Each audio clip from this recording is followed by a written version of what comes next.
Grab your cocktail and get ready for this episode of the Old Fashioned Masonic Podcast.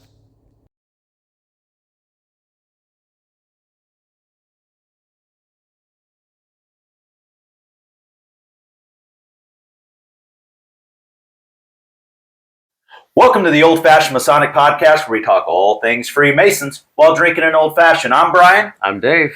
Folks, we're not talking history today. I know you're like, well, that's Dave's deal. He's here for history. No. We're talking how inflation might be the single biggest enemy of Freemasonry. We'll just go with that.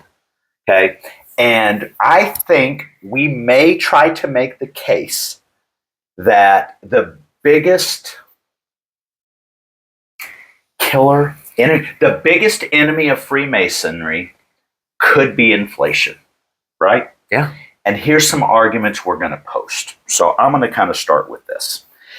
I'm going to take us all the way. Let's just go to the 50s, to the height of Freemasonry. We're just boom, boom, boom, right? The average dues, Blue Lodge, don't get into all your other nonsense right now. Your average Blue Lodge dues, $50 a year. Okay? Yeah, that's about right. All right. So let's talk about that $50 in 1950s. So according to those who want to fact check, I like to fact check too, the U.S. Bureau of Labor Statistics Consumer Price Index, CPI, $50 in 1950 is the equivalent to between $600 and $700 today. So just go with that. We're in the 50s. We're at the height of Freemasonry. Okay, so let's just go back to our home lodge, Albert Pike. At that time, we're pushing the 7,000 member mark. Okay, so we've got 7,000 members in a lodge, not a grand lodge. 7,000 members. They call it $50, right? That's real money, yeah. Right? So that's your big problem. So right now, most dues around the country are about $150 a year, right? Yeah, I know you'll say, oh, well, Bird, mine's $1 a day. Oh, mine's $45. We're not even talking about all that. The average dues are $150. Right. So if yours are lower, some are higher. I know there's some $1,200 a year dues, right? I know there's all of that. So, but right off the bat, in today's current dollar, $600 to $700, right? So we're already behind. Way behind. Right?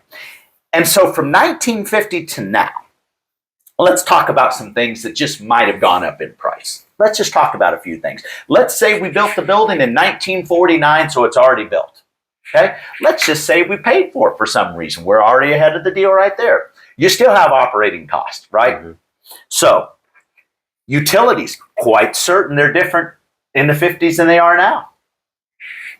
Maintenance, a lot more to maintain, right? Mm-hmm. And if you had the old lath and plaster, good luck with that.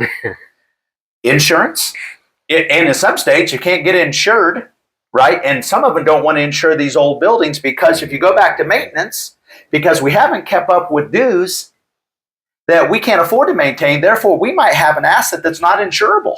Disrepair, right? I mean, I'm not. Yeah, I'll let you pay us as an insurance company $2,500 a year, but I'm going to give you $10,000 worth of coverage. Oh my God, my building's worth this. Actually, it's not because you haven't maintained it. All of this is really putting financial pressures on.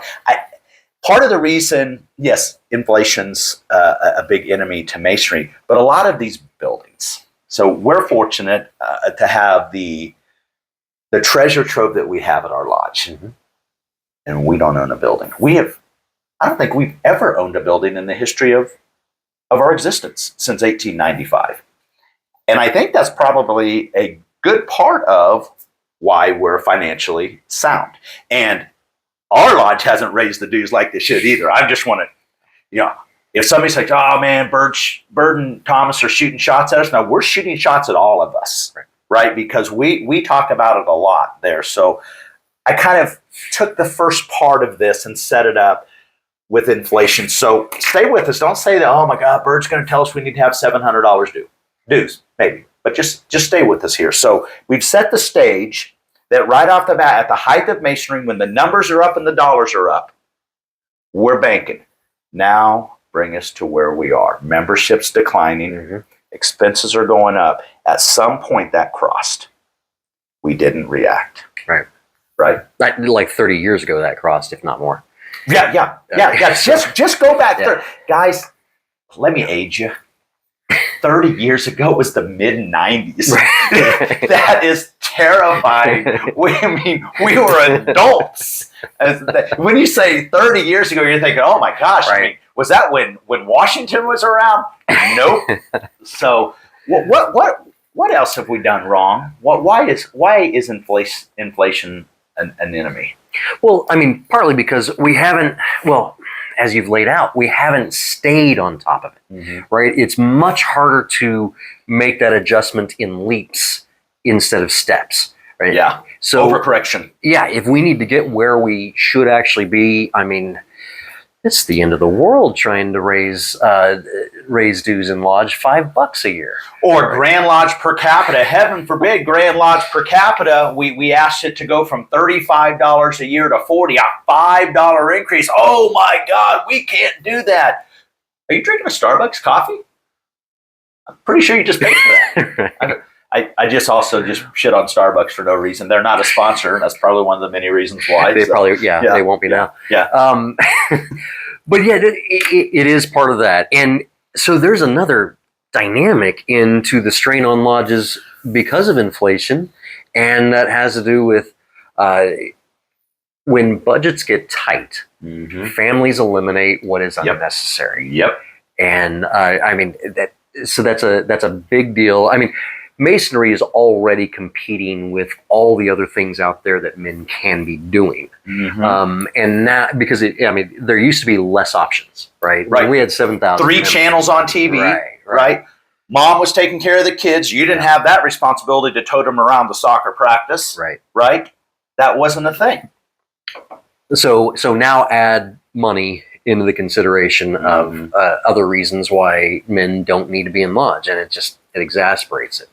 So yeah, no, we're in a bad position. It's going to be hard to climb out of it because we have to do so incrementally. We can't make those big leaps because then we lose too much of our membership and we don't attract new ones. So. That's right. So that's going to dovetail before we talk about what we think maybe is a potential solution. What happens is as the budget starts to decrease or the resources start to decrease, we start, instead of maintaining our building, which is a problem, so now you're driving by this eyesore, we also start taking away from what some of our members would say member benefits. And we hear that a lot, like in the shrine. Oh my gosh, we used to do this.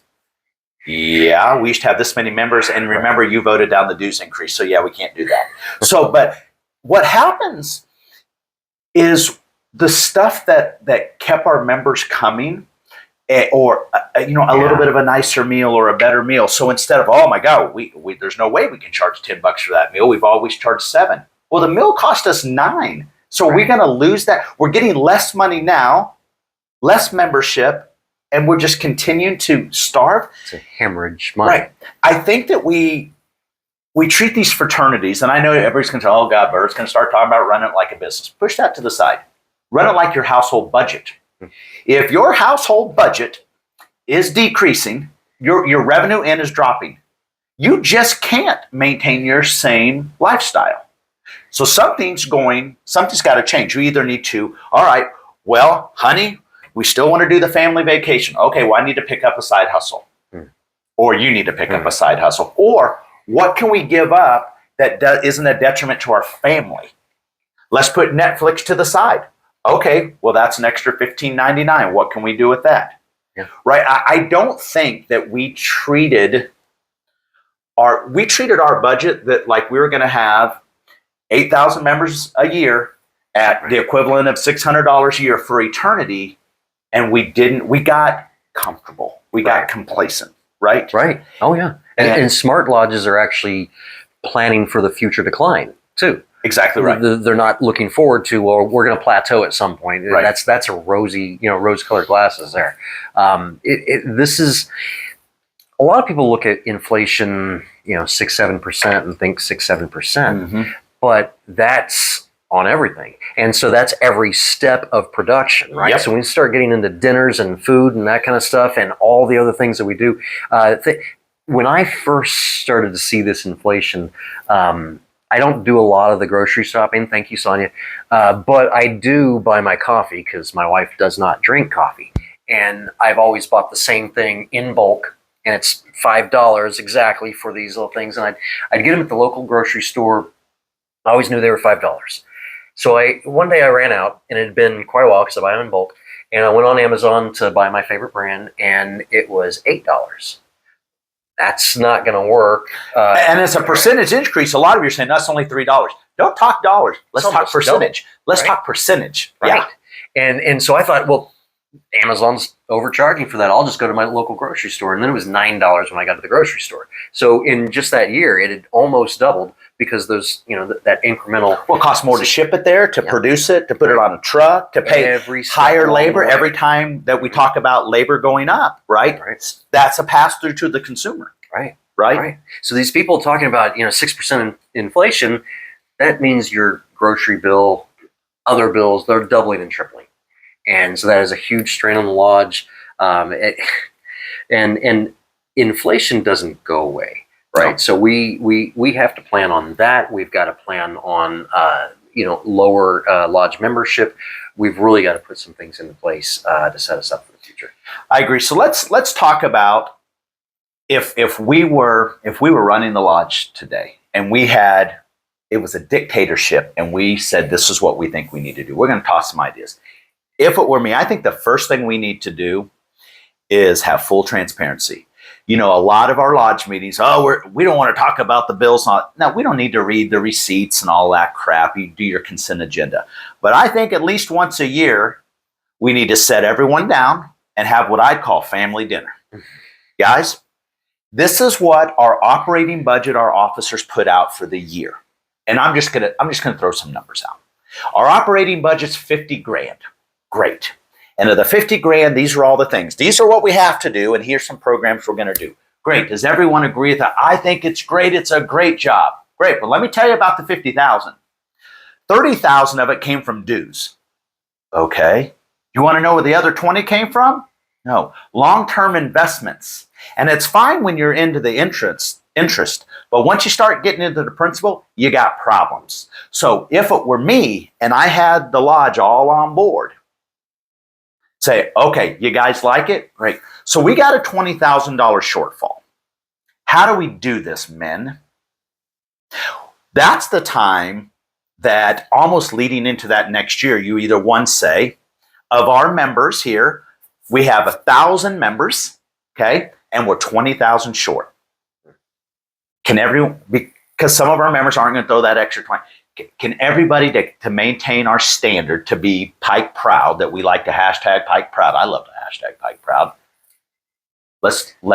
Can everybody, can we get a pledge from you? Can you give us an extra $3 a month? Oh man, I'll just give you 50. That's great. $3 a month, $36. We're actually going over. I think you have to have that conversation. That's one particular thing. Mm-hmm. Another thing we could do is say, all right, we have this many members this year. On average, over the last XYZ years, we're losing 10% of our members. Okay? We need to at least adjust our dues 10%, right? We need to forecast something. Where would you go from there so far? So we're up to that point. And we're in the comments section, tell us what you've done or tell us where you think we're total trash on this deal. But I think we can all agree, whatever the collective we is doing right now, it needs vast improvement. Fair? Very fair. I've got a couple of ideas, and I do want to preface this, which I think a lot of the audience does not know this, but we do very little discussion on these subjects before we get on. So we have had virtually zero. Yeah, virtually zero. It's not organic, and I think the folks that watch this podcast, it's certainly not scripted. We have talking points, right? But we don't overly discuss because it becomes less organic. And sometimes we want to have that disagreement because sometimes brothers have that disagreement. We need to counter back and forth, right? Right. Yeah. And that's where we learn the most. Right. So I'm going to backtrack 1 second, just because one of the solutions that I had thought of, and it's actually something that you and I have mentioned or talked about off air before. I would like to see automatic payments if we can do it. If we can do it, we can do it. I would like to see automatic payments if we can get the brethren to agree to it. But in so many discussions, right, we talk about, because our dues are $130 now, we talk about raising that $20, and you would think the roof was caving in and the world was... Sometimes that's to prevent the roof from caving in. Fair. But if I talk to a brother about, hey, what do you think lodge is worth to you? If you could add an automatic payment of $20 a month come directly out of your account or your credit card or whatever it is, and you don't have to think about it, you don't have to make the payment, how's that work for you? And without doing the math, they all agree. Right? It's like, yeah, sign me up. So now we're at what, $240, $250 a year, where it's only $130, and we can't get them to agree on raising that to $150. Yeah. Right. So I do believe that that presenting it in the right way and getting the payments in the right way, and a lot of these brothers know. They know the difference. They can do the math in their head, right? $20 a month is easy. But it's not that coming out in December. It's not that coming out with right at all Christmas. of the other bodies. See, that's a problem. Everyone does a little bit different, but at least in Kansas, all the same in December, Blue Lodge, Scottish Rite, York Rite, Shrine, any other things that you're a part of, it's all hitting at once. And let me just tell you, I don't care what kind of money you make. We've all got our budget, right? Mm-hmm. And that's a real simple thing to do is let's get them squared away, and then we get them paying in advance, and it's a little more palatable because life gets in the way sometimes. And I read an article a few weeks ago. It said this is terrifying. The average American is an $800 car repair away from bankruptcy. And it specifically was car repair. Somebody said, oh, $800? No, car repair. And here's why they said car repair. They're an $800 car repair away from bankruptcy because once their car breaks down, they're impacted to drive to work, driving. So it's this trickle effect. So imagine that car repair hits in December when holidays, all of those things, life, at least where we live in the world, gets in the way, right? And so I think there's a lot of different things. But to your point, if your lodge is already doing some sort of an automatic payment, we'd like to know, how's it work? What do you use? What was the pushback when you first started, right? Was there any pushback? And if it's a huge success, I'd love to know your average active membership, what their age is. Oh, yes. It'd be really fascinating to know. But I'm the same way. But let's go here. As a perpetual life member, they call this in Kansas, you pay 20 years up and forward, and you're good. I would also go this. On dues increases, I don't think a perpetual life member should get the vote on that. Because I'd say, yeah, raise it up. It doesn't impact me, right? I don't think that's quite fair. However, I also like assessments in addition to, because although I paid in advance, there may be a budget shortfall that we can't hope for a vote, that you can bang the gavel and do an assessment, and I need to have some skin in the game. And so I'm willing to put my money. And again, you're not going to hit us with a $50,000 assessment, right? But it needs to be palatable and understand. It's like, hey, I'm having to bang the gavel. I can't get you guys to vote on this. I have to flex. And we've done that in the Grand Lodge of Kansas before, because something happened and it's like, hey, well, we need to do this. We got to balance the budget. Boom, hit an assessment. Interesting. I hadn't considered the assessment part, but right. I do agree with the payments, and I don't have an idea for how we do that plan out, how we do that projection. Yeah. Or do we start with, we're going to raise our dues 5% each year, rounded to the whole, to the full dollar. So it's not, our dues aren't going to be $180.57. It's going to be $181, right? And then if we feel like we're short, we'll have to do an assessment, but at least that's budgeted that it's going to go up. Insert, because you could real simply say, well, why don't we just roll it with the CPI? Well, then is it 3% this year, 9% this year? Find kind of the average over the trailing 10. Say, well, the average over the trailing 10 has been 7. Well, let's go to 7, and then we'll reassess in 10 years. Or reassess in 7 years before the 10 goes, and it'll say this will go in effect here, but you always look at the trailing, right? Okay, see, I love that, because you want enough of a future date that it doesn't have to be debated every year, but not so far out that you just make it perpetual. So that's exactly right too. Yeah, I think more than anything, the discussion is here. I would challenge anybody that would disagree with this. As a whole, Masonry has not kept up with inflation. Therefore, it's caused us problems with maintaining the standards maybe that we once were. I'll debate that with anyone. Yeah, forget what your lodge is. I said Masonry as a whole.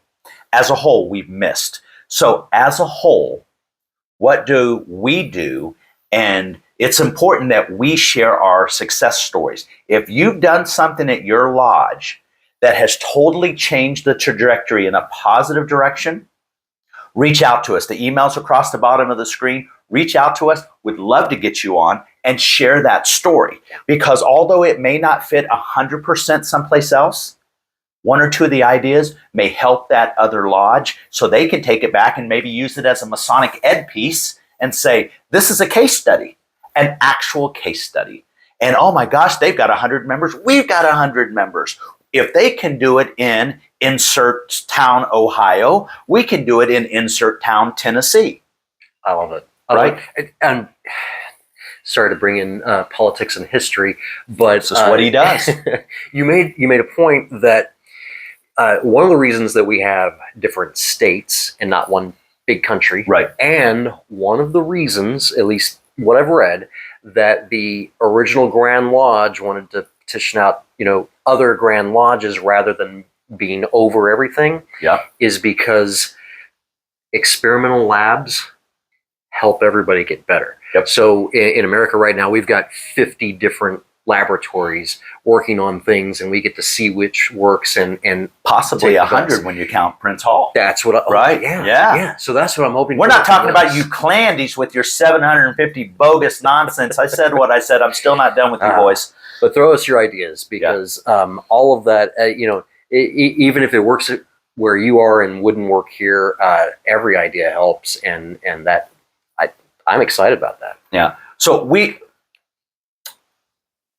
on this podcast, we like to talk about, just not always the positive things about Masonry. We want to talk about what we can do to sustain this for kids and grandkids, right? Just to have the option, but more than that, to have a place where men can come, be men, and be around men that will help them maybe be better men at the same time while they're helping us be better men.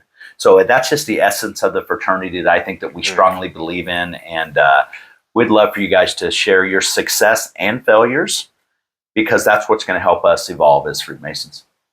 Facts. I think we close, right? We appreciate you all. Thanks for joining the Old Fashioned Masonic Podcast. Cheers.